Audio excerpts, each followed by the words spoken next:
திருச்சிற்றம்பலம். தென்னாடுடைய சிவனே போற்றி, எந்நாட்டவர்க்கும் இறைவா போற்றி, ஏகம்பத்துரையந்தாய் போற்றி, பாகம் பெண்ணுரு ஆனாய் போற்றி, அண்ணாமலையம் அண்ணா போற்றி, கண்ணார் அமுதக் கடலே போற்றி, காவாய் கனகத்திரளே போற்றி, கைலை மலையானே போற்றி போற்றி.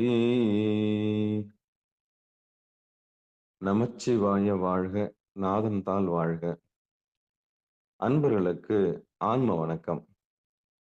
நீங்கள் பார்த்து கொண்டிருப்பதும் கேட்டுக்கொண்டிருப்பதும் சிஆர்எம் சைவநெறி பாடசாலை என்கிற டெலிகிராம் சேனல் மூலம் ஒவ்வொரு நாளும் அதிகாலை 5:20 மணிக்கு திருநெறிய தமிழோசை என்கிற தலைப்பின் கீழே 12 திருமுறை பாராயணம் செய்து வருகிறோம். அந்த வகையில சிவபெருமானுடைய பெரும் கருணையினாலே திருமூல நாயனார் இயற்றிய திருமந்திரம் என்கிற நூலை ஒரு நாளைக்கு ஒரு பாடல் என்கிற வரிசையில் சிந்தித்து வருகிறோம். நம்முடைய நிகழ்ச்சிக்கு வருகை தந்துள்ள அத்துணை அடியார் பெருமக்களுடைய பொன்னார் திருவடிகளையும் மனமொழி மெய்களாலே வணங்கி நிகழ்ச்சிக்குள் இனிதே நுழைவோம்.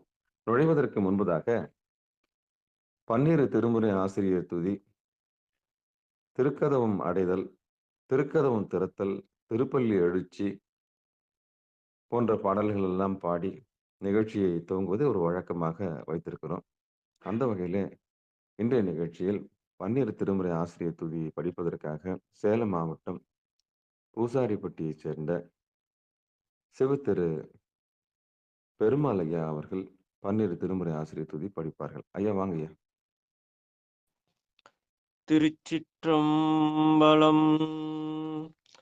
திருஞான சம்பந்தர் நாவரசர் சுந்தரர் திருவாத ஊரர் மற்றை திருமாளிகை தேவர் சேந்தானார் கருவூரர் தெல்லு பூந்துருத்தி நம்பி வருஞான கண்டர் ஆதித்தர் வேணாட்டடிகள் வாய்ந்த திருவாழி அமுதர் மருவு புருடோத்தமர் சேதிராயர் மூலர் மண்ணு திரு அளவாயார் ஒரு காரை காலம்மை ஐயடிகள் சேரமான் ஒளிர்கீரர் கல்லாடனார் ஒன் கபிலர் பாரனர் மெய்யுணர் விளம்பெருமானோடு ஓங்கும் அதிராடிகளார் திருமேவு பட்டினத்தடிகளோடு நம்பி ஆண்டார் நம்பி சேக்கிலாரும் சிவநேரி திருமுறைகள் 12 செய்த தெய்வீக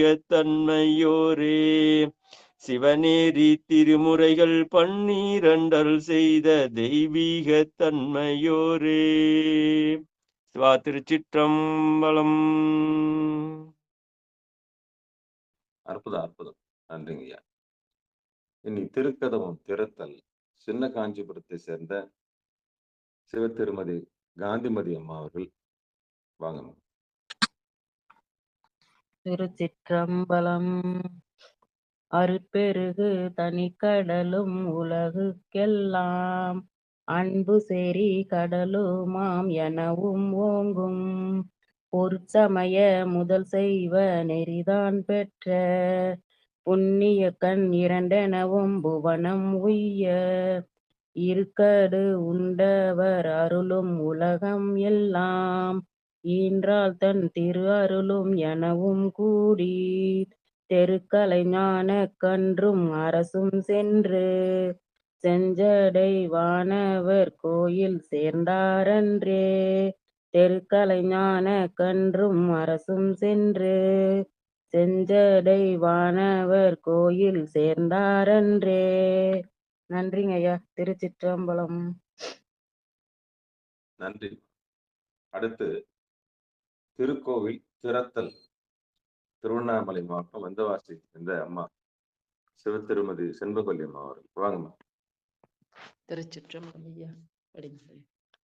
திருச்சிற்றம்பலம் ஐயா. வாங்க. பெருமான் பேரானந்தத்தும் பிரியாதிருக்க பெற்றீர்கள் அருமால் உற்று பெண்ணை நீ அம்மாழுங்கி அறற்றாதே திருமாமணி மணி சேர்த்திருக்கதவும் திறந்த போதே சிவபுரத்து திருமால் அறியா திருப்புயங்கன் திருத்தால் சென்று சேர்வோமே. திருமால் அறியா திருப்புயங்கன் திருத்தால் சென்று சேர்வோமே. திருச்சிற்றம்பலம். அடுத்து திருப்பள்ளி எழுச்சி. திருச்சிற்றம்பலம் ஐயா. அனைத்து அடியார்களையும் வணங்குகிறேன். திருச்சிற்றம்பலம். இன்னிசை வீணையர் யாழினர் ஒருபால் இருக்கொடு தோத்திரம் இயம்பினர் ஒருபால் துண்ணிய பிணை மலர் கையினர் ஒருபால் தொழுகையர் அழுகையர் துவல்கையர் ஒருபால் சென்னியில் அஞ்சலி கூப்பினர் ஒருபால் திருப்பெருந்துறை உரை சிவபெருமானே என்னையும் ஆண்டு கொண்டு இன்னருள் புரியும் எம்பெருமான் பள்ளி எழுந்தருளாயே. என்னையும் ஆண்டு கொண்டு இன்னருள் புரியும் எம்பெருமான் பள்ளி எழுந்தருளாயே.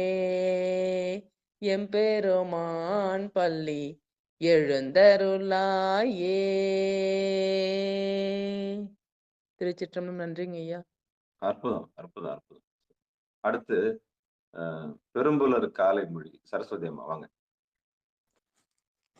பெரும்புலர் காலை மூழ்கி பித்தர்க்கு பக்தராகி பெரும்புலர் காலை மூழ்கி பித்தர்க்கு பக்தராகி அரும்பொடு மலர்கள் கொண்டாங்கு ஆர்வத்தை உள்ளே வைத்து விரும்பினல் விளக்கு தூபம் விதியினால் இடவல்லார்க்கு கரும்பினில் கட்டி போல்வர் கருவூர் வீரட்டனாரே.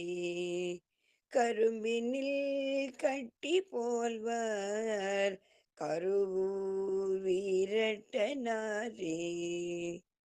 நம சிவாய. பார்த்து படிச்சீங்களா பார்க்காம படிச்சீங்களா? கடவுர் வீரட்டனாரே. என்னங்கய்யா? பார்த்து படிச்சீங்களா பார்க்காம படிச்சீங்களா? பார்க்காம. அதான் கடவுர் வீரட்டனாரே. கடவுர் வீரட்டனாரே. ஆமா, கரூருக்கு போயிட்டீங்களே, அதான் யோசிக்கிறேன் நான். எப்போ கரூர் ஆச்சுன்னு தெரியலையே. நல்லது, நன்றிமா. சரி.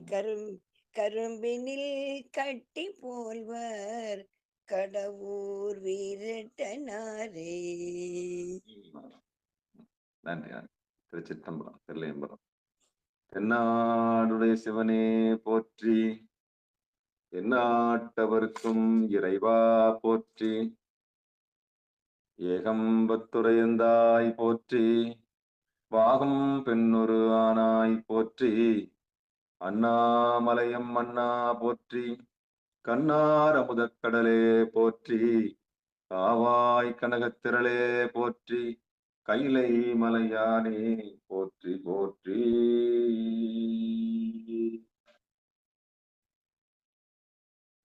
அன்பர்களுக்கு ஆன்ம வணக்கம்.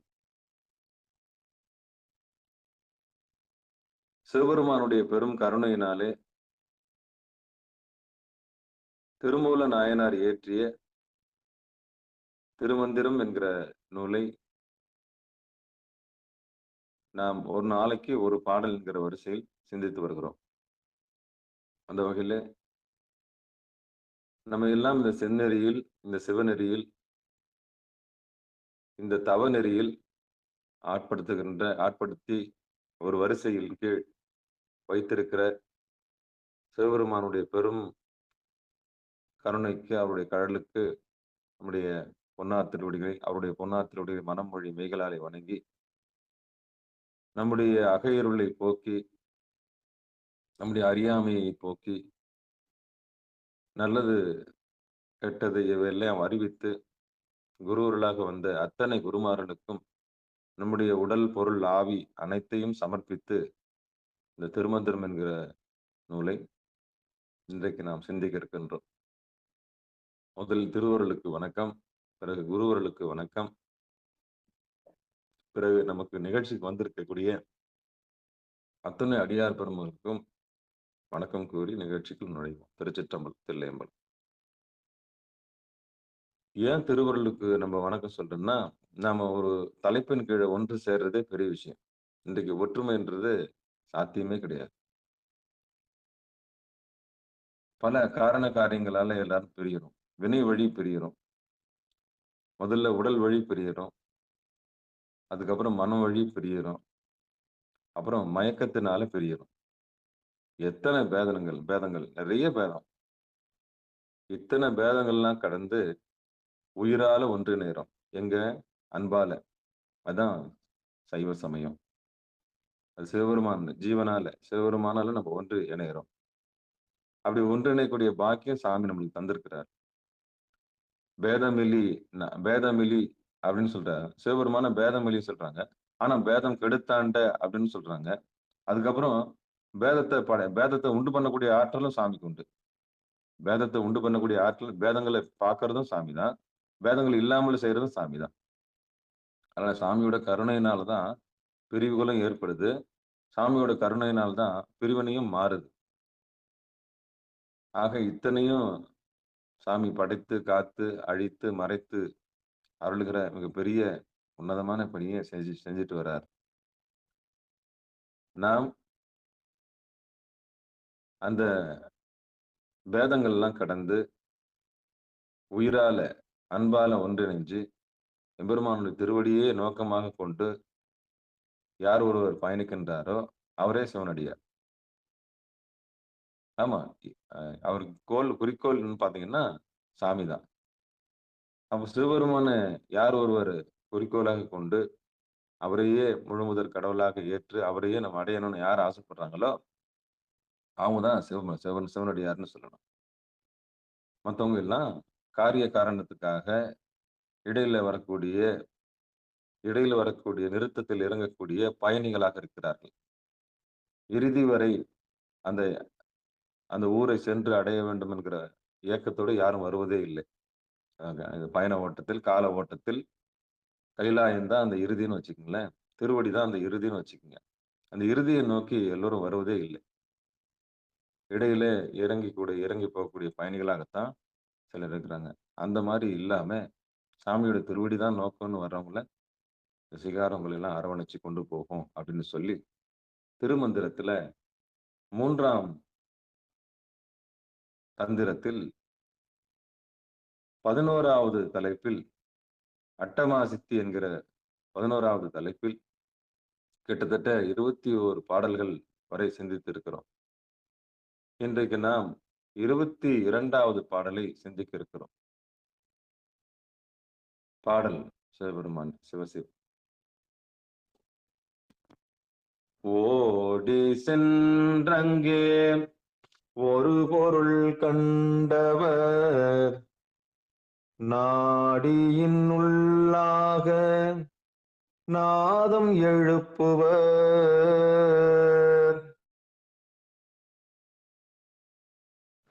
ஓடி சென்றங்கே ஒரு பொருள் கண்டவர்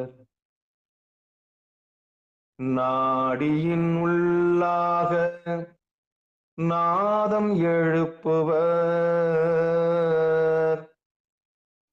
தேடி சென்றங்கே தேனை முகந்துண்டு பாடியுள் நின்ற பகைவரை கட்டுமே. தேடி சென்றங்கேயும் தேனை முகந்துண்டு பாடியுள் நின்ற பகைவரை கட்டுமே.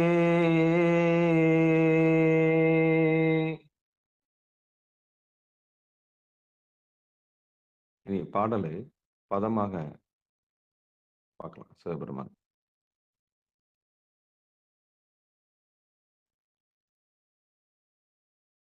ஓடி சென்றங்கே ஒரு பொருள் கண்டவர் நாடியின் உள்ளாக நாதம் எழுப்புவர். தேடி சென்று அங்கே தேனை முகந்துண்டு பாடியுள் நின்ற பகைவரை கட்டுமே. இதுதான் பாடல் உள்ள பதங்கள். சொல்லலாம் பார்த்துட்டோம். இப்ப நம்ம பாடலுக்கு நான் பொழிப்புரைக்கு போலாம். தர்மயாதினம், திருச்சிற்றம்பலம், தில்லையம்பலம். பாடலுக்கு நான் பொழிப்புரை. பல இடங்களில் ஓடி சென்று அங்கெல்லாம் ஒவ்வொரு பொருளை கண்டவர் அக்காட்சியின் பயனாக 10 நாடுகளிலும் வேறுபட்டு 10 ஓசைகள் எழக் கேட்டு இன்புறுவர். நீவீர் அதனை செய்யாது தேனை உண்ண விரும்பி அஃது இருக்கும் மலை உச்சியை தேடி அலைந்து அங்கே பொருந்தியுள்ள தேனை உண்டு கழித்திருத்தலே அன்றி உம்மை அழிக்க பாசறையில் தங்கி காலம் பார்த்திருக்கும் பகைவரை சிறைப்பிடித்தலையும் செய்யுங்கள். இது பொழிப்புரை. இதான் செய்தி.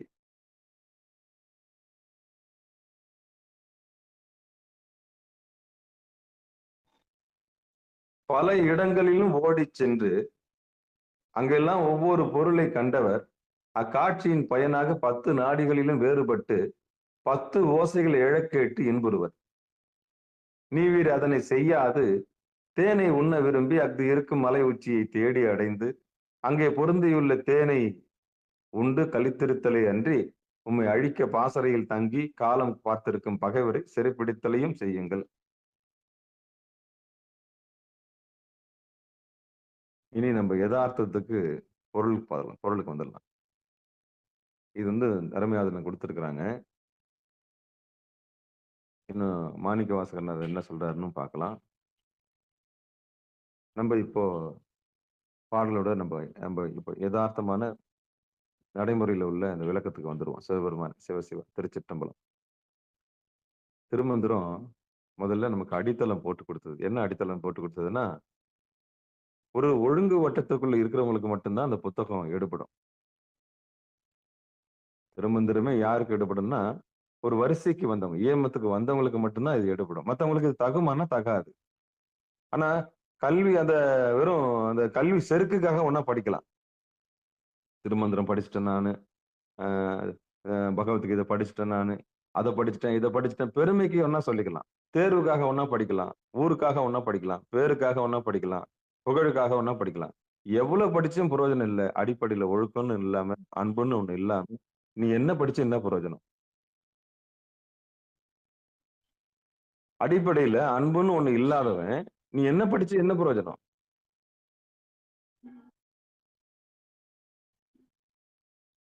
அப்போ அந்த அடிப்படை ஒழுக்கம் இல்லாதவர்கள் வெறும் கொக்கரிக்கிறதுக்கு இது தகும்.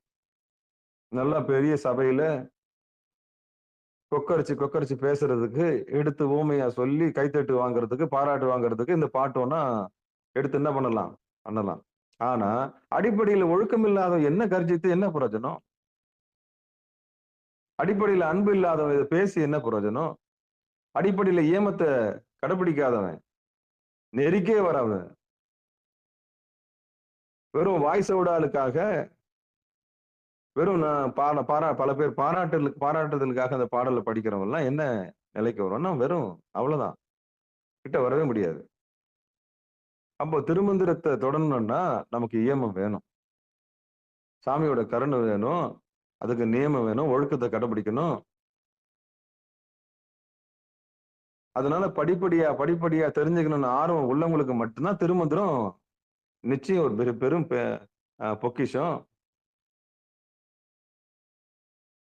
எல்லா மத நூல்களுக்கும் மூல நூலா இருக்கிற மாதிரி இந்த திருமந்திர நூல் நமக்கு இருக்கு. கீதை கூட உபதேசம் தான். 1000 கீதைக்கு சமானம் இந்த திருமந்திரம். ஒரு பாடலே நம்மள உச்சகட்டத்தை கொண்டு போய் சேர்த்துறோம், திருவடியில கொண்டு போய் சேர்த்துறோம். அப்படிப்பட்ட ஒரு உன்னதமான நூல் தான் திருமந்திரம். அப்போ அதை தொடரணும்னா வெறும் படிப்பு கர்வத்துக்காகவும் ஒரு பேச்சு கர்வத்துக்காகவும் சுவாரஸ்யத்துக்காக எல்லாம் ஒன்றும் இதை படிச்சோம்னா இது படிப்பாகாது. இதை உணரணும்னா சத்தியமா நீங்க என்ன பண்ணிருக்கணும்? அன்பு இருக்கணும். யார் மேல இருக்கணும்? சிவபெருமான் மேல அடையணுன்ற ஆர்வம் இருக்கணும், தேடல் இருக்கணும், ஒரு விதமான பசி இருக்கணும். அப்படிப்பட்ட தேடல் உள்ளவங்களுக்கு திருமந்திரம் மிகப்பெரிய கொடை. மிகப்பெரிய கொடை. கொடை நூல்.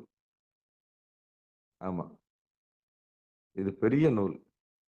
இது வந்து காலத்துக்கு முற்பட்ட நூல்.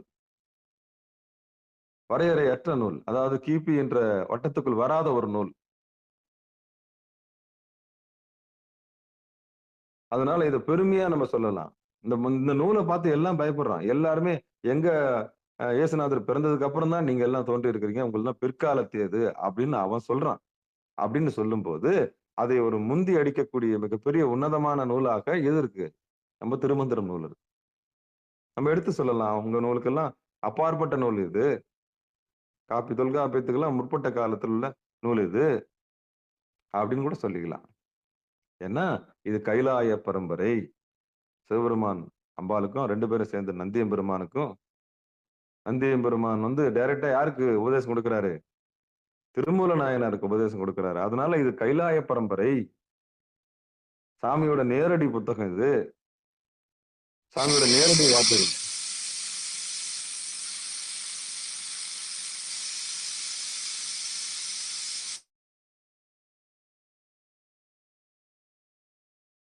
ஏன் நேத்து தான் சொன்னேன் நிகழ்ச்சி நடக்கும்போது. தயவு செய்து மியூட் எடுக்காதீங்கன்னு. ம். அப்போ கைலாய பரம்பரையிலிருந்து வரக்கூடிய இந்த புத்தகத்துக்கு எவ்வளவு பெரிய வேல்யூ இது? சாமியோட நேரடி உபதேசம் இல்லையா? அதனால இது ஒரு பெரிய பொக்கிஷம். அப்ப இது தொடரணும்னாலே நீ ஏமத்துக்கு வந்திருக்கணும். முழுமுதற் கடவுளா சிவபெருமானை யாரை ஏத்துக்கிட்டு நம்பி வராங்களோ அவங்களுக்கு தான் இது முழுசா பயன்படும். மத்தவங்களுக்கு இது பயன்படாது. மத்தவங்களுக்கு இந்த திருமந்திர நூலே பயன்படாது. எடுபடாது. அங்க உதவாது அது. திருவருள மையமா வச்சு, சிவபெருமானுடைய திருவடியை மையமா வச்சு யார் ஒருவர் இந்த புத்தகத்தை தொடுகிறார்களோ, அவங்களுக்கு மட்டும் தான் இந்த புத்தகம் பயன்படும். வேற யாருக்கும் இதுல சொன்ன வித்தைகள் அத்தனை வித்தை இது உள்ள இருக்கு. அத்தனை மந்திரம், சூட்சமம், யந்திரம், தந்திரம், மந்திரம், யந்திர, தந்திரம் எல்லாமே இது உள்ள இருக்கு. இத மொழிபெயர்க்காத ஆளே கிடையாது. ஜெர்மன் முதற்கொண்டு எல்லாவற்றுக்கும் ஆகமம் எல்லாமே இதுல இருந்து திருடப்பட்டது தான். நான் என்ன ஓப்பனா சொல்லுவேன். யந்திரம் எழுதுறது, மந்திரம் எழுதுறது, சகல சூட்சமம் ஒழிக்கப்பட்டது. மூத்திரத்துல இருந்து மலத்துல இருந்து எல்லாமே என்னென்ன பண்ணணும், ஏது பண்ணணும்ன்ற ரகசியம் இதுல இருக்கு. அதுக்குதான் இது திருமந்திரம்னு பேர்.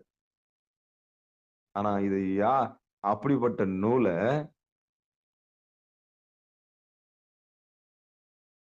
அவ்வளவு சீக்கிரம் இது அவ்வளோ மொழியில முதல்ல எல்லா மொழியிலும் மொழிபெயர்க்கப்பட்டு தந்திரங்கள்லாம் எடுக்கப்பட்டது. அதான் தந்திரம் போட்டிருக்காங்க. 3ஆம் தந்திரம், 2ஆம் தந்திரம் எல்லாமே தந்திரம் தான். அப்படிப்பட்ட நூலுங்க இது. அதனுடைய மகத்துவம் நமக்கு தெரியல. அதனுடைய பெருமை நம்மளுக்கு தெரியல. ஆகமங்களை ஒலிக்க வச்சிருக்கிற நூலு, சாஸ்திரங்களை ஒலிக்க வச்சிருக்கிற நூலு, சாஸ்திரத்துக்கு சாஸ்திரம், தோத்திரத்துக்கு தோத்திரம், பாடவும் செய்யலாம், சிந்திக்கவும் செய்யலாம், சித்தாந்தமும் இருக்கு, எல்லாமே இதுல இருக்கு. அப்படி அடங்கின ஒரு பெரிய நூல் தான் இந்த திருமந்திரம். அப்படிப்பட்ட நூலை நீங்க தொடரணும்னா இந்த இயமம், அந்த ஒழுக்க அடிப்படையில அன்பும், சாமி மேல ஒரு தேடலும், திருவடி மேல ஒரு பெரிய ஈர்ப்பும் இருக்குதுன்னா மட்டும்தான் நம்ம என்ன பண்ண முடியும்? இந்த நூலை சிந்திக்க முடியும். அந்த வகையில இந்த 22வது பாட்டுல நம்ம பொழிப்புரை இப்ப பார்த்தோம் இல்லையா? ஒரு முறை பார்த்துடுறேன். ஓடி சென்றங்கே ஒரு பொருள் கண்டவர் நாடியின் உள்ளாக நாதம் எழுப்புவர் தேடி சென்றே அங்கு தேனை முகந்துண்டு பாடியுள் நின்ற பகைவரை கட்டுமே.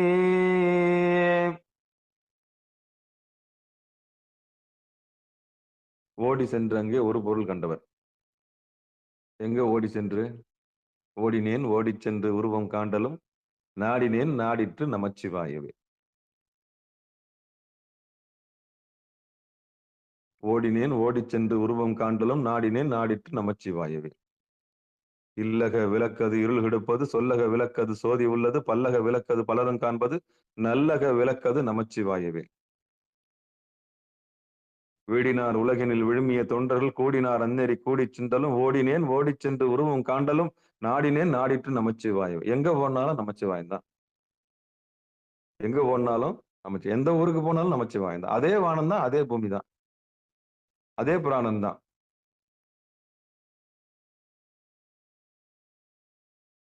பல இடங்களில் ஓடி சென்று அங்கெல்லாம் ஒவ்வொரு பொருளை கண்டவர். அது என்ன ஒவ்வொரு பொருளை கண்டவர்? ஓடி சென்றென்று, ஓடினா முதுகெலும்பு வழியாக சுவாசத்தின் வழியாக ஓடி சென்றங்கு அப்படின்னா புருவ மத்தியில யார் ஒருவர் அந்த இடகலைக்கும் பிங்கலையும் நடுநாடியாக இருக்கக்கூடிய அந்த ஒரு பொருளை கண்டவங்க இருக்காங்க இல்லையா, ஆடி அடங்கினவங்க, ஆடி அடங்கினவங்க, பதட்டம் இல்லாம ஆடாம அசையாம அங்க பார்க்க வந்துட்டாங்க இல்லையா, அவங்க தான் ஓடி சென்றங்கே ஒரு பொருள் கண்டவர் நாடியின் உள்ளாக நாதம் எழுப்புவர். அங்க இயல்பாவே ஓங்காரம் வந்து உங்களுக்கு கிடைச்சிடும். பேர் அமைதி அங்க கிடைச்சிடும். சப்தம் இல்லாத சப்தம் உங்களுக்கு கிடைக்கும். அது என்ன சப்தம் இல்லாத சப்தம்? இந்த உலகத்துல எழுப்புறது இரைச்சல். அது இயல்பா இரைச்சல் வரத்தான் செய்யும். பொழுது புலர புலர புலர புலர உங்களுக்கு இரைச்சல் வந்துட்டு தான் இருக்கும். ஒரு பக்கம் தறி சத்தம், இன்னொரு பக்கம் வண்டி போற சத்தம், இன்னொரு பக்கம் நிறைய சத்தம். இதெல்லாம் உலகத்தால் ஏற்படுத்தப்படுகிற இரைச்சலுக்கு பேரு அது சப்தம், சாதாரண இரைச்சல். இந்த இரைச்சல் வந்து பகல் பொழுது தொடங்கும் போது தொடங்கும், இரவு பொழுது முடியும் போது அடங்கிடும், பொட்டிப்பாம் மாதிரி. இது மனிதர்களால் ஏற்படுத்தக்கூடிய இரைச்சல்.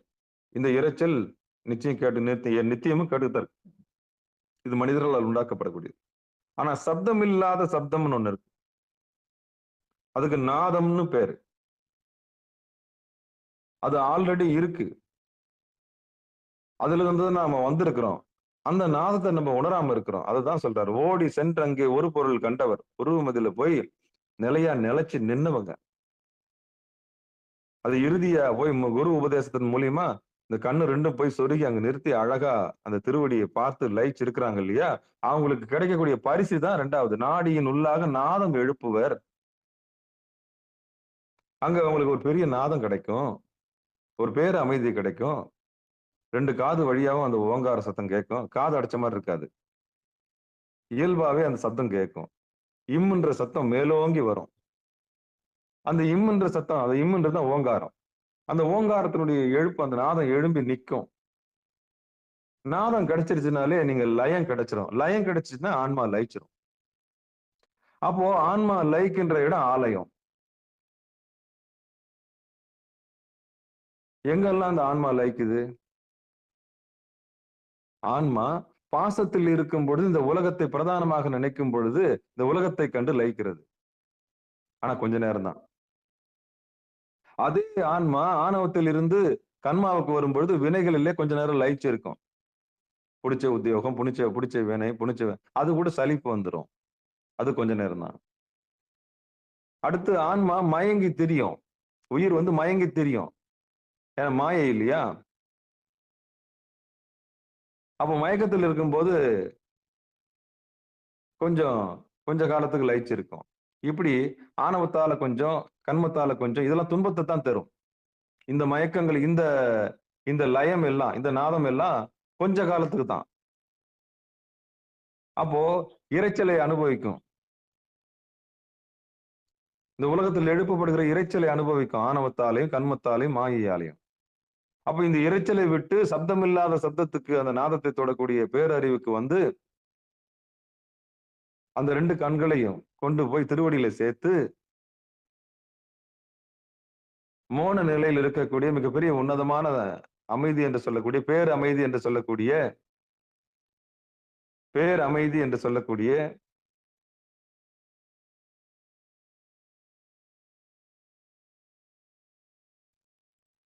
நம்ம எல்லாம் தாங்கி நிற்கக்கூடிய, நம்ம எல்லாம் ஈன்றெடுத்த அந்த பெரிய நாதமாக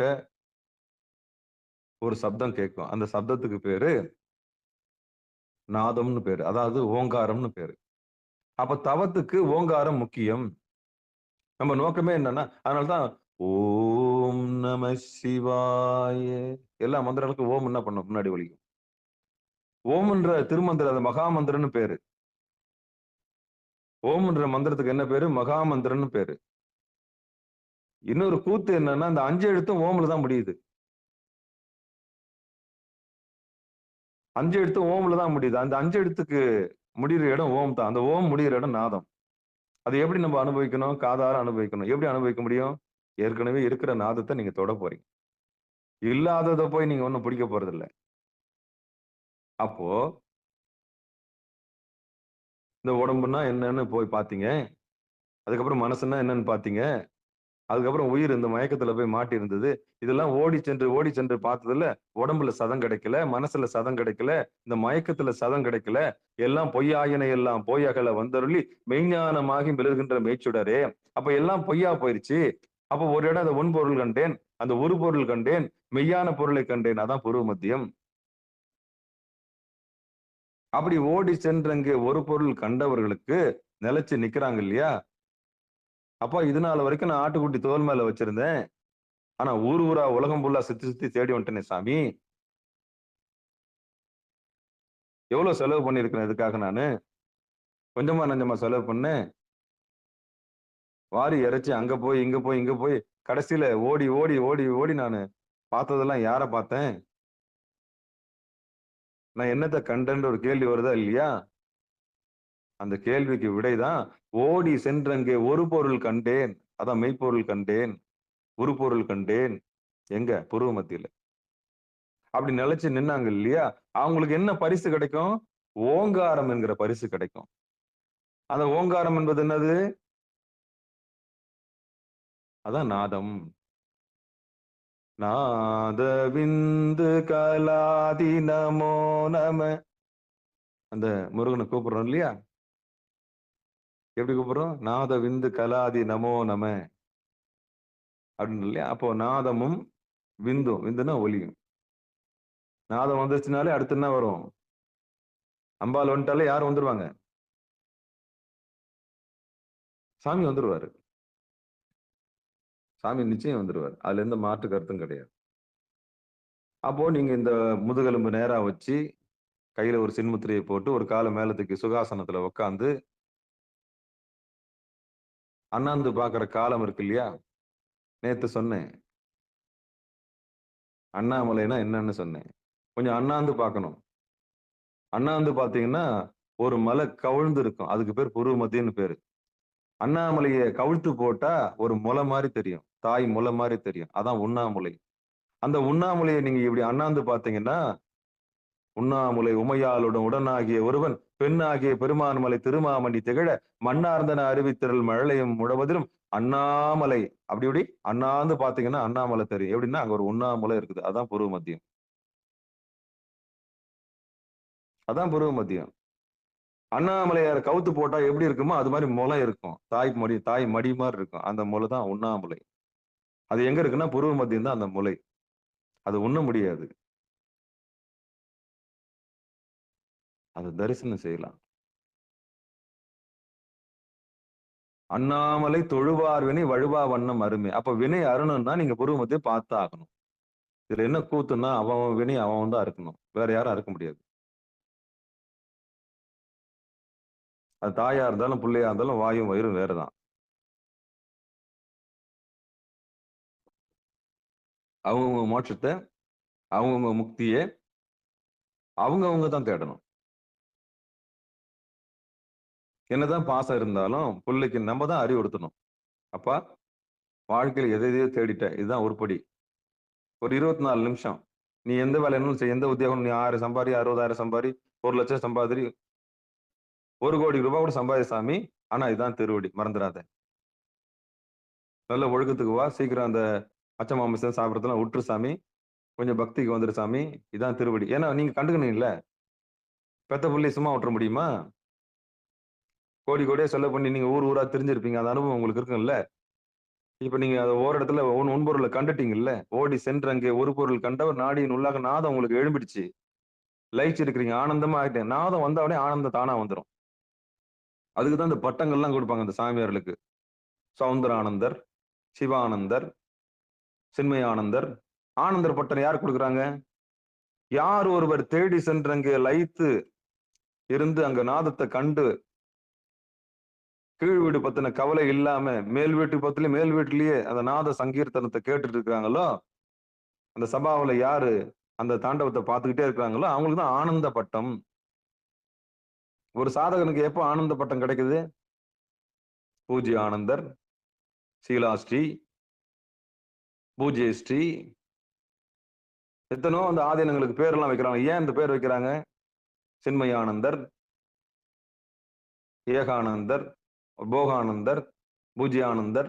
ஆனந்தர் பட்டம் எப்ப கிடைக்குது ஒரு ஆளுக்கு? திருவருள் மூலியமாக குருவருள் கிடைச்சு, குருவருள் மூலியமாக பாசத்தை அறுத்து முடிச்ச பிறகு உடம்ப கடந்து, மனசை கடந்து, அந்த மயக்கத்தை கடந்து யார் ஒருவர் தன்னறிவு பெற்று அந்த ஏக வீட்டுல புருவ மத்தியில நிக்கிறாங்களோ அவங்களுக்கு தான் அந்த நாதம் கிடைக்குது. அவங்களுக்கு தான் ஆனந்தர் பட்டம். சில பேர் எதிர்பார்க்கவே மாட்டாங்க. எந்த பட்டம் கொடுத்தானே, நான் சாதாரணமா இருந்துட்டு போறேன் சாமி, எனக்கு எதுவுமே வேணாம்னு சொல்றவங்க இருக்கத்தான் செய்யறாங்க.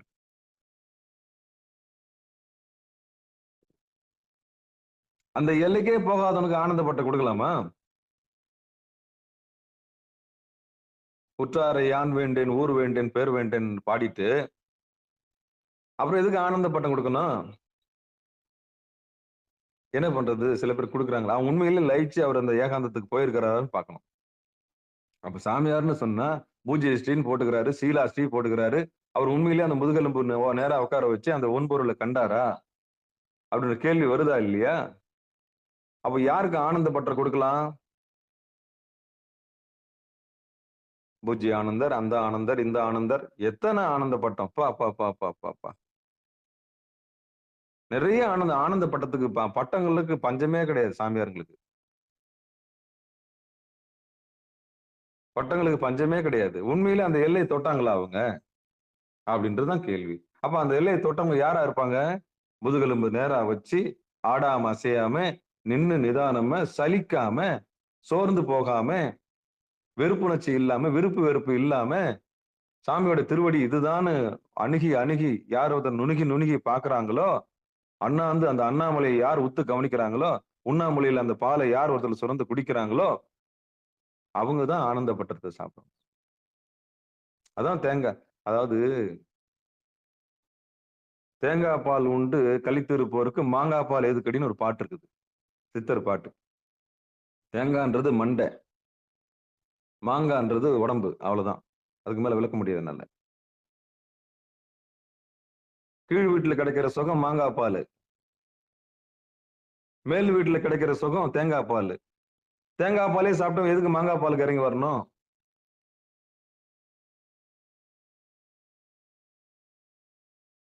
இது சித்தர்களுடைய கருத்து. இது ஏண்டா தேங்காய் பாலே நீ சாப்பிட்டுட்ட, அதை சாப்பிட்டோம் எதுக்குடா நீங்க மாங்காய் பாலுக்கு இறங்கி வரணும் அந்த உடம்பு சுகத்துக்கு? அப்ப ரெண்டா பிரிக்கிறாங்க இந்த உடம்ப, கழுத்துக்கு கீழே கழுத்துக்கு மேல. ஞானிகள் கழுத்துக்கு மேல பயணிக்கிறாங்க, தேங்காய் பால் சாப்பிடுறாங்க. அதான் அந்த நாதம். அதைத்தான் இப்ப நம்ம பார்க்க போறோம். ஓடி சென்றங்கே ஒரு பொருள் கண்டவர். இந்த கண்டவர்ன்றது யாரு? இந்த புருவமதித்த கண்டவங்க. ரெண்டாவது, நாடியின் உள்ளாக நாதம் எழுப்புவர். அப்படி இருக்கக்கூடிய தச நாடிகள்ல சுழுமுனை நாடியில நாதம் எழும்பி ஓங்காரத்திலே லயிச்சு இருப்பாங்க. கை கூடிடும், லயத்துல கூடிடும். அப்படி கூடி இருக்கவங்களுக்கு என்ன பரிசு தெரியுமா? தேடி சென்றங்கே தேனை முகந்துண்டு.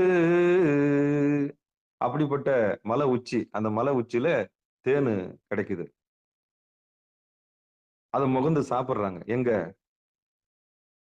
மலை ஏறினவனுக்கு தான் அந்த உச்சியில தான் அது கிடைக்கும். மலை ஏறாதவனுக்கு 7 மலை. மொத்தம் எத்தனை மலை இருக்குது? கீழே இடுப்பு, அந்த மலையிலே தங்கிறவன் நிறைய பேர் இருக்கான். ரெண்டாவது வயிறு, தீனியேன்னு போயிடுவான் 2வது மலையில. 3வது இந்த மார்பு, மணிப்பூரகம், மார்புக்கு கீழே இருக்குது மணிப்பூரகம். 4வது அநாகதன்ற மலை, அந்த 2 மார்பு காம்புக்கு நடுவில் இருக்கு. 5வது தொண்டக்குழி என்ற மலை. 6வது புருவ மத்தியன்ற மலை. 7வது சகசிராரன்னு மலை. இதுதான் 7 மலை. 7 மலைன்னு பேர் வச்சா அவனுக்கு இதான் அர்த்தம். ஒருத்தனுக்கு 7 மலைன்னு பேர் வச்சீங்கன்னா இதான் அர்த்தம். ஆமா. அவன் எந்த மலையில இருக்கிறான்னு நீங்க பார்க்கணும். இதுக்கப்புறம் மனிதர்கள்ல பார்த்தீங்கன்னா, எந்தெந்த மலையில யார் யார் இருக்கிறாங்கன்னு கண்டுபிடிங்க. ஏன்னா சிகாரத்துக்கு வந்துட்டீங்க, நீங்களும் தெளிஞ்சிட்டீங்களே, டாக்டர் ஆயிட்டீங்க. உடம்ப கூறு கூறா பார்க்கக்கூடிய அறிவு உங்களுக்கு வந்துருச்சு. ஒரு மனிதன் ஆணவத்தில் இருக்கிறானா, கன்மத்தில் இருக்கிறானா, மயக்கத்தில் இருக்கிறானா, தன்னறிவு பெற்று விட்டானா, பசு அறிவு பெற்று விட்டானா, பதி அறிவு பெற்று விட்டானா, கூறுபடக்கூடிய ஆற்றல் சிகாரத்திற்கு உள்ளவங்களுக்கு வந்துருச்சு. இயல்பாவே அவங்க சிகாரத்துக்கு நம்ம சிகாரம் சேனலுக்கு வந்தவங்களுக்கு இயல்பாவே இந்த செய்தி தெரியும். இயல்பாவே பாசத்தை பத்தின ஒரு விளக்கம் அவங்களுக்கு கிடைச்சிருக்கு. எப்ப பாசத்தை பத்தி தெரிஞ்சுட்டாங்களோ, அப்பவே ஆணவம், கன்மம், மாயிலிருந்து விடுபட்டு, எப்ப நம்ம தன்னை அறியக்கூடிய ஆர்வம் எல்லாருக்கும் வந்துருச்சு.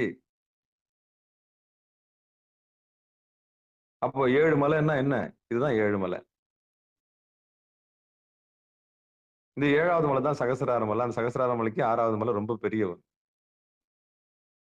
ஒத்தாசை செய்ய தான் பூர்வ மத்தியம். அதுதான் நம்ம தரிசனம் பண்றோம். இந்த தேடி சென்ற அங்கே தேனை முகந்துண்டு அப்படிப்பட்ட அந்த 7வது மலையில இருக்கக்கூடிய அந்த ஆனந்த தேனை நாதத்தை பருகும்போது நமக்கு அந்த தேன் பருகக்கூடிய வாய்ப்பு கிடைக்குது. அதான் தேங்காய் பால் உண்டு இருக்கலாம். மத்தவங்க எல்லாம் மாங்காய் பால் தான் உண்டு இருக்கணும். திருப்பி திருப்பி பிறவியில போய் விழணும்னா மாங்காய் பால். அப்ப தேங்காய் பால் சாப்பிட்டவங்களுக்கு கீழே வரணும்னு அவசியமே இல்லை. இதான் ரகசியம்.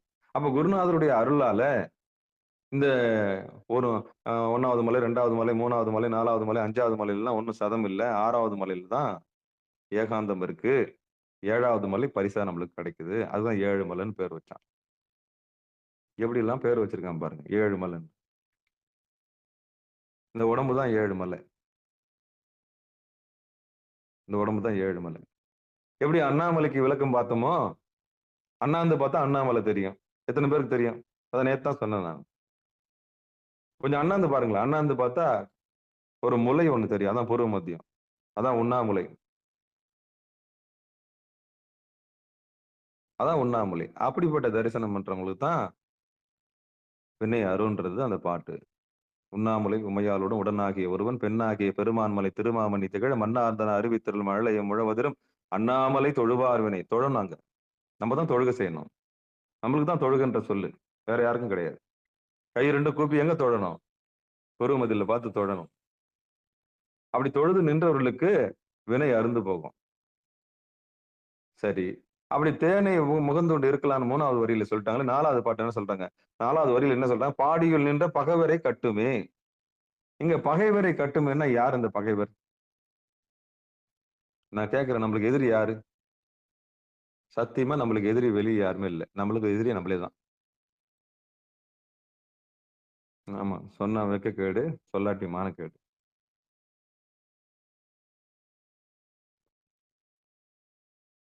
நமக்கு எதிரி நாமளே தான். அது என்னங்க ஐயா? நமக்கு எதிரி நாமளே. ஆமா. அப்ப இவ்வளவு 3 வரியில நம்மளுக்கு ஒரு இன்பத்தை கொடுத்த திருமூல நாயனார் கடைசியில ஒரு கட்டு ஒண்ணு வைக்கிறார். பாடியுள் நின்ற பகைவரை கட்டுமே அப்படின்றார். அப்ப இந்த பகைவர்ன்னு சொன்னா யாரு? தீதும் நன்றும் பிறர் தர வாரா. அப்ப யார் பகைவர் நமக்கு? சத்தியமா வெளியில இல்ல. நமக்கு பகைவர் யாருன்னா காம, குரோத, மோக, லோப, மதம், ஆச்சரியம், டம்பம், அசூயை. காம, குரோத, மோக, லோப, மதம், ஆச்சரியம், டம்பம், அசூயை. இந்த 8 பேர் தான் நமக்கு எதிரிங்க. இந்த விகாரங்கள் உள்ள தோணுதா, வெளியே தோணுதா? மத்தவங்க யாரும் அதை தூண்டவே மாட்டாங்க. இறைவனுடைய திருவடியை அடைவிடாம செய்யற மிகப்பெரிய ஜாம்பவான்கள் இந்த 8 பேரும். இவங்க தான் பகைவர்ன்றாங்க. அப்படி பகைவருடைய களத்தை கட்டி வைக்கக்கூடிய இடம் தான் பூர்வ மத்தியம். எவ்வளவு பெரிய ரகசியம் பாருங்களேன். அந்த பாசறையிலேயே போய் அந்த பகைவரை சிறைப்பிடிச்சு அங்கேயே கட்டி வைக்கலாமா? ஆனா கீழே இறங்கினா உங்களை விட மாட்டானுங்க. அவனுங்க அந்த 8 பேரும் உங்களை சாவடிச்சிருவாங்க. நல்லா நோட் பண்ணிக்கங்க. ஐயா அங்க இருக்கிற தண்ணி அங்க பார்க்கும் தண்ணி நல்லா இருக்குதுங்க ஐயா. இறங்கி வந்த பிறகு நமக்கு திருப்பி உலகம் வந்து சூழ்ந்துக்குதுங்க ஐயா. என்னால ஒண்ணுமே பண்ண முடியலங்க ஐயா. இது புலம்பல். ஐயா ஒரு நாளைக்கு தவம் பண்ணாம விட்டா என் கதையே கந்தல் ஆயிடுச்சுங்க ஐயா. இதுக்கு என்ன அர்த்தம்? நீ மேல் வீட்டுக்கு போகாமலேயே கீழ் வீட்டில் இருந்தே ஆனால் உன்னை இந்த 8 பேர் உன்னை சூழ்ந்து உன்னை சாவடிக்காம விட மாட்டாங்க. ஒண்ணு காமத்துல வச்சிருப்பாங்க, காமம். இல்லைன்னா குரோதத்துல வச்சிருப்பாங்க, இல்ல லோபத்துல வச்சிருப்பாங்க, இல்ல மதத்துல வச்சிருப்பாங்க, இல்ல ஆச்சரியத்துல வச்சிருப்பாங்க, இல்ல டம்பாடிக்க வச்சிருவாங்க உன்னை, இல்லைன்னா அசூயில வச்சிருப்பாங்க. காம, குரோத, மோக, லோப, மதம், ஆச்சரியம், டம்பம், அசூயை. இந்த 8 பேரும் உன்னை போட்டு தள்ளுவான். எப்போ நீ கீழே இறங்கி வந்தீன்னா, நீ வருவேன்னு தான் அவன் காத்துனுக்குறான். அப்ப எதிரி யாருக்கு? நமக்கு எதிரி யாரு? பகைவர் யாரு? இன்னொருத்தரை குறை சொல்லக்கூடாது. அந்த பொம்பளை எதிரில வந்தனாலதான் எனக்கு இப்படி ஆச்சுன்னு சொல்லவே கூடாது. இவங்களாலதான் இது ஆச்சுன்னு சொல்லவே கூடாது. அவங்க பார்த்தாங்க இப்படி ஆயிடுச்சுன்னு அப்படி சொல்லவே கூடாது. இவங்களால இப்படி ஆச்சுன்னு நம்ம சொல்லவே கூடாது. அப்ப எதிரி எங்க இருக்கிறான்? நமக்குள்ளேயே இருக்கிறான். அப்ப அந்த எதிரியை கண்டுபிடிக்கிறது எப்படி? அதுதான் தன்னறிவு. அப்ப அந்த தன்னறிவு வந்தவனுக்கு மட்டும்தான் எதிரியினுடைய அடையாளம் கண்டுபிடிக்க முடியும். அப்ப எதிரி யாரு? நமக்கு நாம எதிரி. இந்த மனமே முழு முதல் எதிரி. அந்த மனம் தான் முழு மோட்சத்துக்கும் முக்திக்கும் காரணமா இருக்குது. அதே மனம் தான் இதுல போய் மாட்டிக்கவும் செய்யுது. எப்படி? ஒரே மனசு தான். அது இந்த காம, குரோதம், மோகம், லோபம், மதம், ஆச்சரியம், டம்பம், அசூயில போய் அந்த பெதிரி கிட்ட மாட்டிக்கும் போது சின்ன பின்னமாயி செத்து போகுது. அதே மனசு குரு அருளால அடங்கி திருவருளுக்கு வந்து மேல் வீட்டுக்கு வந்துருச்சுன்னா அந்த பகைவர்கள் எங்க ஓடிடுறாங்களாம்? தளத்தெறிக்க ஓடுறாங்களாம். அவங்களை சிறைபிடிச்சு வைக்கலாமா?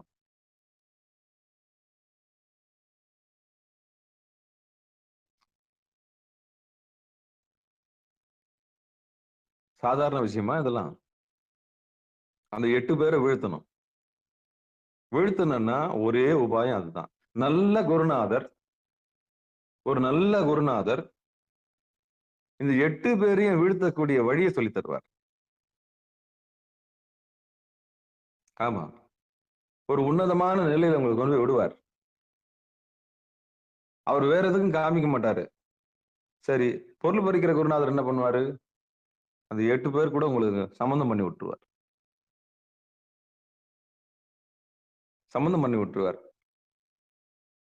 ஏதாவது ஒரு விதத்துல அந்த பகைவர்களை நம்மளுக்கு தூண்டி விட்டுருவார். காம, குரோத, லோபம், மதம், ஆச்சாரியம், டம்பம், அசூயை. இந்த 8 விதமான பேய்களோடு 8 விதமான பகைவர்களோடு இணக்கம் பண்ணி விட்டுருவார். அவன் மாட்டின்னு சாக வேண்டியதுதான். அப்போ ஒரு நல்ல குருநாதர் இதுல இருந்து விடுதலை வாங்கி தரணும். அப்ப எதிரி வேற யாரும் இல்லப்பா, நம்முடைய சோம்பேறித்தனம் தான் எதிரி. நம்முடைய காமம் தான், நம்முடைய இச்சா சக்தி, கிரியா சக்தி, ஞான சக்தி இறைவனுக்கு பயன்படுத்தாம வேற எதுக்கும் பயன்படுத்துறோம். நம்முடைய ஆற்றலை திருவடிக்கு செலுத்தாம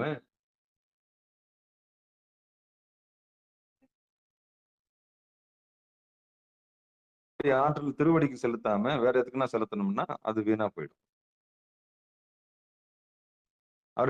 ஒரே ஒரு கான்செப்ட் தான், நிலையில்லாதது நிலையானது. ஒரு நல்ல குருநாதர் நிலையானதை சுட்டி காமிப்பார். நல்ல குருநாதர் இல்ல என்ன பண்ணுவார்? கீழே கொண்டு விட்டுருவார். அவ்வளவுதான். ஒண்ணு காரியத்தை காமிப்பாரு, இல்ல காரணத்தை காமிப்பார், அதாவது உலகத்தை காமிப்பார். அப்போ குருநாதர்ல 3ஆ பிரிங்க: காரிய குரு, காரண குரு, சிவகுரு. உங்களுக்கு எந்த குரு பிடிக்கும்னு முடிவு பண்ணிக்கங்க.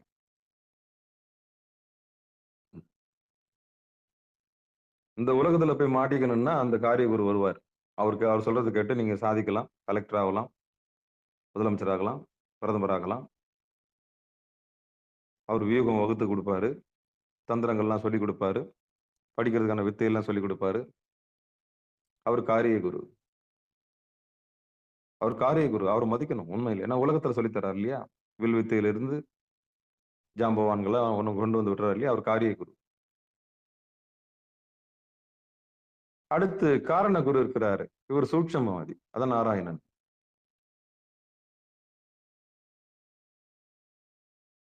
இவன் சூழ்ச்சிக்காரன், சூதன், மதுசூதனன் இவனுக்கு பேரு.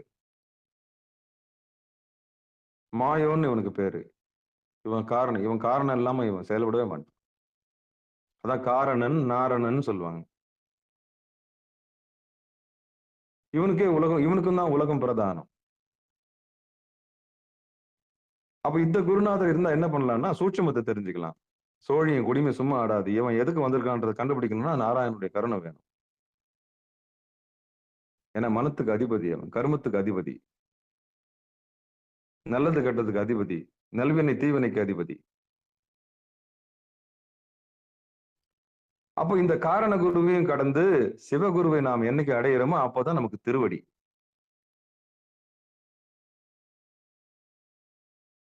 அப்ப காரிய குருவால நமக்கு நிம்மதி கிடைக்காது.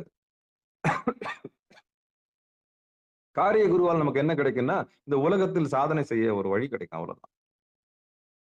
காரண குருவால் நமக்கு என்ன கிடைக்கும்னா சூட்சமத்தை அறிந்து கொள்ளக்கூடிய பாக்கியம் நமக்கு கிடைக்கும். யார் யார் எப்படி இயங்குறாங்கன்றது தந்திரங்கள்ல இருந்து மிகப்பெரிய சூட்சமங்களையும் சூழ்ச்சியும் நம்ம என்ன பண்ணலாம், தெரிஞ்சுக்கலாம். அதான் காரண குரு. சிவகுரு வந்து விட்டால் காரியமும் ஓடிவிடும், காரணமும் ஓடிவிடும். கர்த்தாவை நீங்கள் இறுக்கி பிடித்துக் கொள்ளலாம். கர்த்தாவை நீங்கள் இறுக்கி பிடித்துக் கொள்ளலாம். அதான் ஓடி சென்றங்கே ஒரு பொருள் கண்டவர்கள். சிவகுருவின் மூலியமா தான் என்ன பண்ண முடியும், மெய்ஞானத்துக்கு வர முடியும். அந்த சிவகுரு மூலியமா தான் நம்ம மெய்ஞானத்துக்கு வர முடியும். இல்லைன்னா முடியாது, வாய்ப்பே கிடையாது. அப்படி ஓடி சென்று அந்த நாதத்தை கண்டு அங்க இருக்கிற தேனை பருகி சாப்பிட்டு முகந்து இருக்கிறவங்களுக்கு இந்த 8 விதமான பகைவர்கள் கட்டி வைப்பார்கள். அப்ப 8 பகையும் அறுக்கணும்னா பகைவன் உள்ளையா வெளியிலையா இந்த கேள்வி வருதா இல்லையா? இதுக்கப்புறம் நம்ம வெளியில இருக்கவங்கள குறை சொல்லவே கூடாது.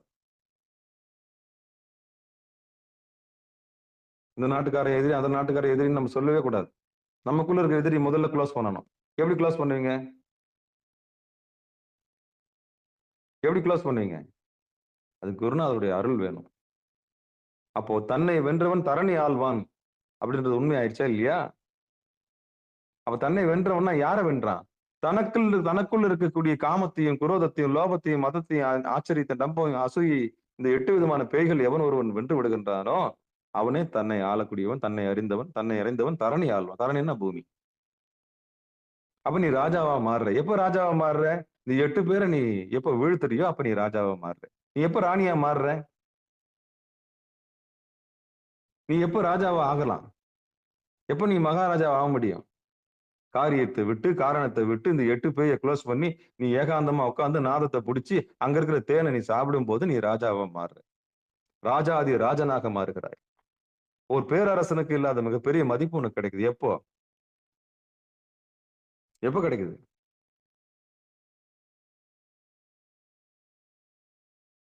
ஒரு குருவல் கிடைச்ச பிறகு கிடைக்குது.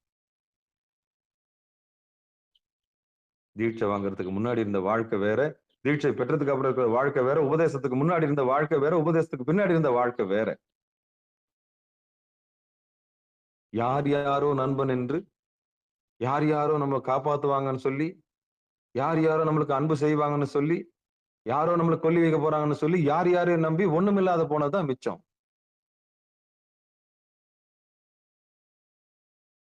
ஒண்ணுமில்லாம போனதுதான் மிச்சம். எவனுமே வந்து தாங்கவே இல்லை கடைசி வரைக்கும். இதுக்காகத்தான் நான் ஓடா உழைச்சேன்னா அப்படின்ற கேள்வி கடைசியில் வந்து ஒரு கொஸ்டின் மார்க் வந்து நிற்கும். கொஸ்டின் போட்டு கீழே ஒரு புள்ளி இருக்கு பாரு, அந்த புள்ளி தான் இறுதி புள்ளி. அப்ப இதுக்காக நான் இவ்வளவு தூரம் உழைச்சுன்ற கேள்வி வரும்போது அம்போன்னு நிற்பீங்க. அப்பதான் நீங்க அனாதையா ஃபீல் பண்ணுவீங்க. அப்பதான் உற்றார் யார் உலரோ உயிர் கொண்டு போகும்போது குற்றாலத்துறை கூத்த நல்லால் நமக்கு உற்றார் யார் உலரோ இதுவுமே சதம் இல்லைன்னு தெரியும். அந்த அந்த நிலைக்கு போறதுக்கு முன்னாடி குருநாதரை பிடிச்சிருங்க. அந்த நிலைக்கு போய் அம்போன்னு நீ அனாதையா நிக்கிற நிலைக்கு போகாம அந்த குருநாதரை பிடிச்சிருங்க. அந்த குருநாதரை பிடிச்சிங்க. அப்படி குருநாதரை பிடிச்சி அந்த சிவகுருவை பிடிங்க. காரிய குரு வேண்டாம், காரண குரு வேண்டாம். அந்த சிவகுருவை பிடிச்சி இந்த மேல் வீட்டுக்கு வந்துருங்க. மேல் வீட்டுக்கு வந்துருங்க. அதான் சொன்னேன், மேல் வீட்டுல தேங்காய் பால் சாப்பிட்டு இருக்கிறவனுக்கு மாங்காய் பால் எதுக்கடி குதம்பாய், மாங்காய் பால் எதுக்கடின்னு வரும். இதுதான் அந்த ரகசியம். அப்ப கீழே சென்று அந்த மாங்காய் பால் சாப்பிடாம மேல வந்து தேங்காய் பால் சாப்பிட்றவங்களுக்கு தான் தேனை முகந்துண்டு பாடியுள் நின்ற பகைவரை கட்டுமே. ஒரு 24 நிமிஷம் ஒரு நாழிகை உட்கார சொல்லி நான் மன்றாடிக்கிட்டு இருக்கிறேன். நீங்க கத்துக்கினீங்கன்னா, கலையை கத்துக்கினீங்கன்னா, அதுக்கப்புறம் பிரிஞ்சு போயிடுங்க. சேனல் விட்டு கூட போயிடுங்க. எனக்கு வேணாம்னு அவசியம் இல்ல. ஏன்னா அறிவு வந்த பிறகு இங்க இருக்கணும்னு அவசியமே கிடையாது. ஒரு கட்டம் வரலாம் இருக்கலாம். கூடுந்தனியும் இருக்கலாம். பூர்வ மத்தியம் கூடுந்தனியும் இருக்கலாம். ஒரு மெச்சூரிட்டிக்கு வந்த பிறகு உங்களுக்கு உண்மை என்ன தெரிஞ்சு போச்சுன்னா, இங்க வரணும்னு அவசியமே இல்லல்ல. நேத்து கூட சொன்னேன் நானு. ஓடம் எது வரைக்கும் தேவைப்படும்? ஆத்த கடக்கிற வரைக்கும் தேவைப்படும். மெச்சூரிட்டி அடைஞ்ச பிறகு இங்க வரணும்னு அவசியமே கிடையாது. ஞானம் பெற்றுட்டு அங்க அவசியமே கிடையாது. ஞானம் பெறுவது பெரியதல்ல. ஞான அனுபூதி பெறணும். பூர்வ மத்தியம் தான் திருவடின்னு தெரிஞ்சு போச்சு. என்னைக்கு நீங்க உட்கார போறீங்க? 14 சாஸ்திரத்தை வந்து வகுப்பு எடுக்கிறாங்க. வருஷம் எடுக்கிறாங்க. சித்தாந்த வகுப்பு போலியா, சித்தாந்த வகுப்பு போலியா. நீச்சல் அடிக்கிறது எப்படி, நீச்சல் அடிக்கிறது எப்படி, நீச்சல் அடிக்கிறது எப்படி, அவ்வளவுதான். ஒருத்தனும் தண்ணியில இறங்கவே இல்லை. அப்புறம் எப்படி இருக்கும்? வயிற்றுச்சல் இருக்காம இருக்காதா?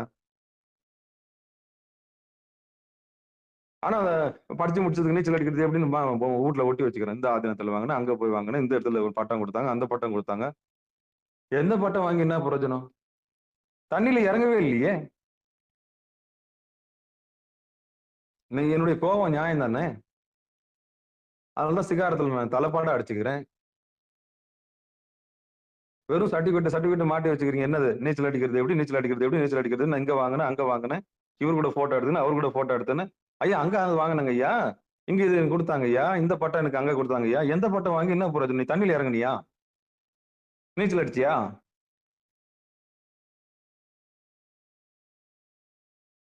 நீச்சல் அடிச்சியா முதல்ல? இல்ல இந்த மாயா சமுத்திரத்தை கடந்துட்டியா? எதுக்கு இந்த வாய்ஸ் விடாலு? எதுக்கு இந்த பில்டப்பு? யாரை ஏமாத்துறதுக்கு இந்த பில்டப்? நான் நல்லா சொல்றேன். யாரை ஏமாத்துறதுக்கு இந்த பில்டப்பு? நீங்க உங்களே ஏமாத்துக்கிறீங்கன்றது தானே உண்மை. அப்ப உங்களுக்கே அறிமுகப்படுத்தாதவன் எப்படிப்பட்ட குருவா இருக்க முடியும் அவன்?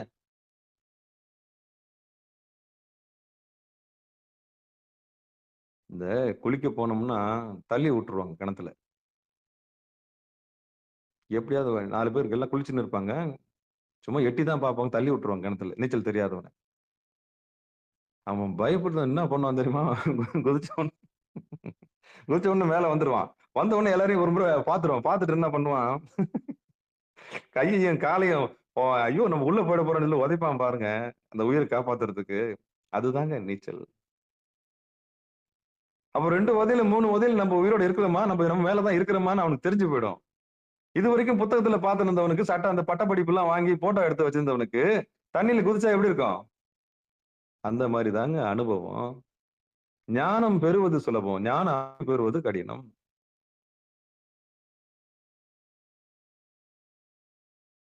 அப்ப அந்த குதிச்ச உடனே அவன் என்ன பண்றான்? ஓ நம்மளால அடிக்க முடியுமா, நீந்த முடியுமான்ற தெம்பு வந்துடும். அதுக்கப்புறம் இன்னொருத்தர் பிடிச்சி தள்ளி வரும்போது அவன் முதல்ல பயந்தான். 2வது அவன் என்ன பண்ண, அவனே குதிக்க ஆரம்பிச்சிருவான். ஏன்னா கையை காலை உதைக்க ஆரம்பிச்சான்ல. ஓ நம்மளும் மிதக்கிறோமா, ஓ இப்படி ஒரு விஷயம் இருக்குதான்னு பாக்குறான். அப்ப அனுபவம் கிடைச்சிருச்சு. முதல் படிக்கட்டுல இருந்து குதிக்க ஆரம்பிக்கிறான். அப்புறம் 2வது படிக்கட்டுல இருந்து குதிக்கிறான். அப்புறம் 3வது 4வது 5வது 6வது 12வது படிக்கட்டு, அப்புறம் வந்து மேல இருந்து குதிக்க ஆரம்பிக்கிறான். அப்புறம் டைவ் அடிக்கிறான். அது சுவாரஸ்யமா போயிடுச்சு. அதுல வித்தையை கத்துக்கிறான். அவனுக்கு கொடுங்க பட்டம். யாருக்கு? டைவ் அடிக்கிறான் பாருங்க மேல இருந்து. சித்தாந்த சுடர் கொடுங்க, சித்தாந்த ரத்தனம் கொடுங்க, சித்தாந்த என்ன ஏதோ அவனுக்கு கொடுங்க பட்டம். ஒண்ணும் தெரியாது, வெறும் படிப்போரி வச்சுக்கிட்டு அவனுக்கு என்ன கொடுத்த என்ன பிரயோஜனம்? அது நாலேஜ் மட்டும்தான். ஆனா வீம்புக்குன்னா கொக்கரிக்கலாம். சபையில வந்து என்ன பண்ணலாம்? இந்த தத்துவம் இருக்கிறது, இந்த தத்துவத்துல இருந்து இது வந்தது, இதுல இருந்து அது வந்தது, இன்னும் வாய்க்கிழிய பேசலாம். நல்லா இருக்கும், சுவைபட பேசலாம். அவன் யாருன்னா இந்த தேங்காய பைரவர் உருட்டின மாதிரிதான். இந்த படிப்பாளிகள் எல்லாம் உருட்டுற கதை தான் அது. ஒருபோதும் உள்ள இருக்கிற தேங்காய் அவன் பார்க்கவே இல்லை. உள்ள இருக்கிற தேங்காய் அவன் பார்க்கவே இல்லை. உருட்டி தான் பாக்குறானு கண்டி இன்னும் உடைச்சு பார்க்கவே இல்லை. அந்த கதை தான் இன்னைக்கு. அதுதான் வகுப்பா ஓடிக்கிட்டு இருக்கு. டே உட்காருடா பாவி, நீ ஊரை ஏமாத்துனது போதும், உட்காந்து நீ எப்படா அந்த பட்டத்துல இருந்து மீண்டு வந்து உட்கார போற? பேசுனது போதும் சாமி, நீ எப்ப நிதர்சனத்துக்கு வர போற? எப்ப குருநாதருடைய அருளால் நீ சொன்னது செய்ய போற? சிவஞானம் போதம் படிச்சுன்ற எப்போ நீ அந்த பாவிதலுக்கு வர போற? எப்ப அந்த உள்ள நீ வந்து உட்கார போற? அந்த கேள்வி வருதா இல்லையா? எப்ப சிவோகம் நிலைமைக்கு வர போற? எப்ப இரண்டட்ட தன்மையை நீங்க உணர்ந்துக்க போற? இதுதான் செய்தி, இதுதான் கேள்வி, இதுதான் ஆதங்கம். அடியனுடைய ஆதங்கமும் இதுதான். அதனாலதான் சிக்காரத்தில் நான் தலைப்பாட அடிச்சுக்கிறேன். 4:10 வந்துருங்க, வந்து கேளுங்க, என்ன பண்ணுங்க, அடுத்து என்ன பண்ணணும், இதெல்லாம் இருக்கு, இவ்வளவு உண்மைகள்லாம் இருக்கு, எப்படி நம்ம உட்கார்றது, எப்படி கையடங்கி காலடங்கி உட்கார்றது, எப்படி மனம் ஒடுங்கி உட்கார்றது, எப்படி நம்ம திருவருளை சேர்க்கறது. அப்படி பகிர்றதுக்கு மனசு வரலன்னா அதான் ஆணவம். அதான் ஆணவம் தடுக்குது, என்னவோ தடுக்குது. நம்மள பேச விடாம தடுக்கிறது எதுன்னு பாருங்க. நாளைக்கு பார்த்தலாம், நாளைக்கு பேசிக்கலாம். இப்ப உட்காந்து என்ன ஆக போகுது? அதான் சொன்னேனே, இந்த அந்த வரிசையில இந்த 8 பேயும் வந்து சூழ்ந்துரும். இங்க நிகழ்ச்சி கேட்கும் தானே நல்லா இருக்கும். பேய் எல்லாம் பக்கத்து கொஞ்சம் அடங்கி இருக்கும். பேசு பேசு நான் பாத்துக்கிறேன். நிகழ்ச்சி முடிஞ்ச பிறகு தானும் 8 வந்து சூழ்ந்துரும். அப்ப அந்த பகைவரை கட்டணும்னா பிராணனை கட்டணும். பிராணனை கட்டணும்னா பொருள் முதல்ல நிக்கணும். கண்ணு ஒடுங்கிடுச்சுன்னா எல்லாம் ஒடுங்கிடும். 10 இந்திரியமும் தசேந்திரியமும் அடங்கி நிக்கும். அப்ப இந்த பாட்டு மூலியமா நமக்கு திருமந்திரத்துல திருமூல நாயனார் என்ன சொல்ல வர்றாருன்னா, எதையோ ஓடி பாத்தீங்க. இந்த இடுப்புல கிடைக்கிற சுகம், இந்த வயித்துல கிடைக்கிற சுகம், இந்த மார்புல கிடைக்கிற சுகம், இந்த உடம்பால கிடைக்கிற சுகம், இத்தனையும் பார்த்து ஓடி சென்று பாத்தீங்க. அங்க ஒண்ணுமே இல்லைன்னு தெரிஞ்சுக்கிட்டீங்க. அதுக்கப்புறம் புருவமத்தில வந்து நிலையா நின்னீங்க. அதுங்க ஒரு நாதம் கேட்டுச்சு. அந்த நாதத்தின் வழியா ஒரு தேனை சாப்பிட்டீங்க. அந்த தேனை சாப்பிட்ட உடனே அந்த பகைவரை நீங்க கட்டிட்டீங்க அப்படின்னு சொல்றாரு. எவ்வளவு சுலபம் பாத்தீங்களா? எவ்வளவு சுலபமான பாட்டு பாத்தீங்களா? அப்ப எப்போ உட்கார போறீங்க? எப்ப நீங்க உட்கார போறீங்க? எவ்வளவு அந்த சொன்ன உடனே ஆர்வமா உட்காரணும்ல. சரி பாரு, இன்னைக்கு நம்ம உட்காரலாம்டா. ஒரு 24 நிமிஷம் உட்காருவோம். வலது கண்ணு சூரியன், இடது கண்ணு சந்திரன், உட்காந்து ஆடாம அசையாம சாமி பார்ப்போம். என்னதான் ஆகுது, 2ல 1 பாத்துக்கலாம். அப்ப விரும்பி எப்ப திருவடியை பார்க்க போறீங்க? எப்ப அந்த பகைவரை கட்ட போறீங்க? எப்ப அந்த பகைவர்களை வீழ்த்த போறீங்க? எப்ப நீங்க ராஜாவா மாற போறீங்க? எப்ப நீங்க ராணியா மாற போறீங்க? வெளியில கொடுக்குற ராஜா பட்டம் நமக்கு வேண்டாம். வெளியில கொடுக்குற சர்டிபிகேட் நமக்கு வேணாம். வெளியில கொடுக்குற ஆனந்தர் பட்டம் நமக்கு வேணாம். அதெல்லாம் பொய். எப்ப நீங்க உங்களை தெரிஞ்சுக்க போறீங்க? அந்த அந்த மெய்யை நீங்க உணர போறீங்க. இதுதான் நமக்கு செய்தி. சிகாரத்துக்கு வந்தவங்க என்னைக்கு அந்த ராஜாவா மாறுறீங்களோ, என்னைக்கு அந்த ராணியா மாறுறீங்களோ, என்னைக்கு அந்த பகைவரை கட்டுறீங்களோ, அன்னைக்கே நீங்க நடமாடும் ஆனந்த சுரபிகள் இரண்டற்ற தன்மைக்கு வந்துட்டீங்க.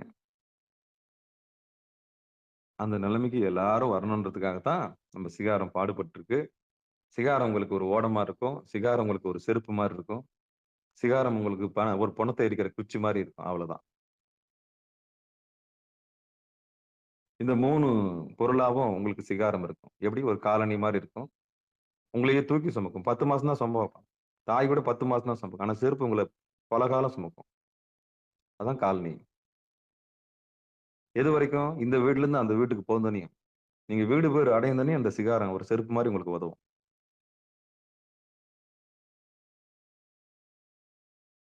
அதுக்கு பணிவும் இருக்கணும், பக்தி இருக்கணும், வைராக்கியம் இருக்கணும், தேடல் இருக்கணும், பசி இருக்கணும்.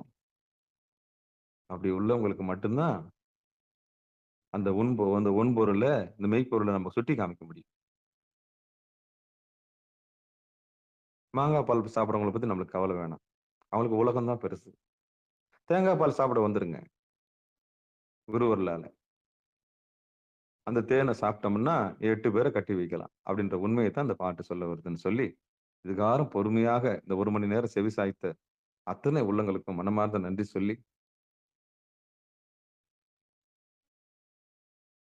திருவடிகளை வணங்கி நிகழ்ச்சி நிறைவு செய்வோம். வாழ்த்து. மண்ணில் நல்ல வண்ணம் வாழலாம் வைகளும், எண்ணின் நல்ல கதிக்கு யாதுமோர் குறைவிலை, கண்ணின் நல்லதுரும் கழுமல வலநகர், பெண்ணின் நல்லாலோடும் பெருந்தகை இருந்ததே, தனம் தரும் கல்வி தரும் ஒரு நாளும் தலைவரியா மனம் தரும், தெய்வ வடிவம் தரும் நெஞ்சில் வஞ்சமில்லா இனம் தரும்,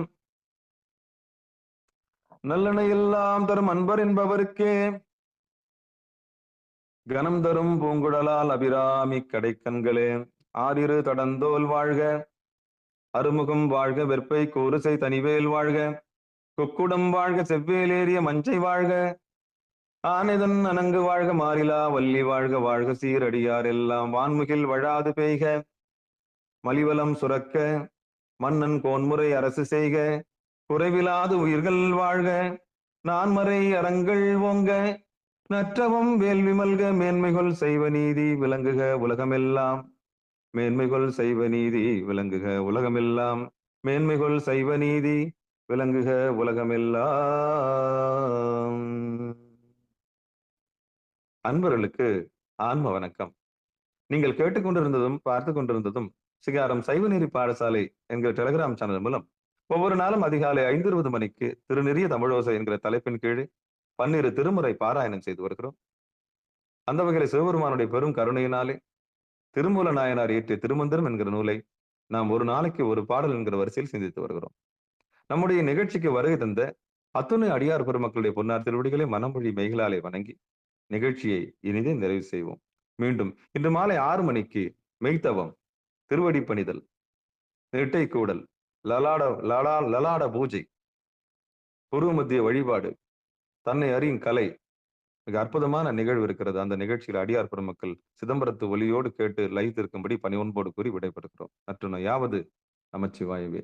திருச்சிற்றம்பலம், தில்லையம்பலம். எல்லோருக்கும் நன்றாம் பணிதல், புருவ மதியத்துல எல்லோருக்கும் நன்றாம் பணிதல் என்று சொல்லி நிகழ்ச்சியை நிறைவு செய்வோம். நன்றி, வணக்கம். யாவது நமச்சிவாயவே. திருச்சிற்றம்பலம், தில்லையம்பலம்.